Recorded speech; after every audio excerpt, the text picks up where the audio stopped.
വടകരയിലെ LDF സ്ഥാനാർത്ഥി KK Shailaja teacher രാവിലെ പഴശ്ശി വെസ്റ്റ് UP സ്കൂളിൽ വോട്ട് രേഖപ്പെടുത്തി.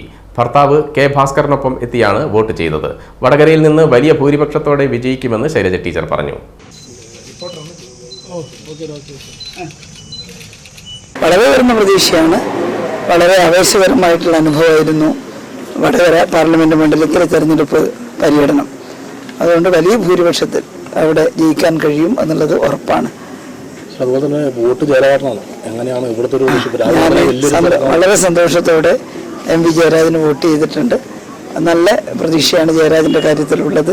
രാവിലെ തന്നെ ഒന്നാമത് നല്ല സമയമെടുത്ത് നല്ല പ്രചരണം നടന്നു. ഇലക്ഷൻ്റെ ജനങ്ങളാകെ ഇലക്ഷനുമായിട്ട് നല്ല താതാത്മ്യപ്പെട്ടു. അതുകൊണ്ട് എല്ലാവരും രാവിലെ തന്നെ വന്ന് വോട്ട് ചെയ്യുന്നുണ്ട്. നല്ല ക്യൂ ആണ് കാണുന്നത്. ഞാൻ ഏതായാലും ഈ ബൂത്തിൽ പഴശ്ശി വെസ്റ്റ് UP സ്കൂളിലെ ബൂത്തിൽ വോട്ട് ചെയ്തു. ഇനിയിപ്പം എൻ്റെ മണ്ഡലത്തിലേക്ക് പോവുകയാണ്, വടകര പാർലമെന്റ് മണ്ഡലത്തിൽ. ഇവിടെ MP ജയരാജൻ നല്ല ഭൂരിപക്ഷത്തിൽ കണ്ണൂർ മണ്ഡലത്തിൽ ജയിക്കും.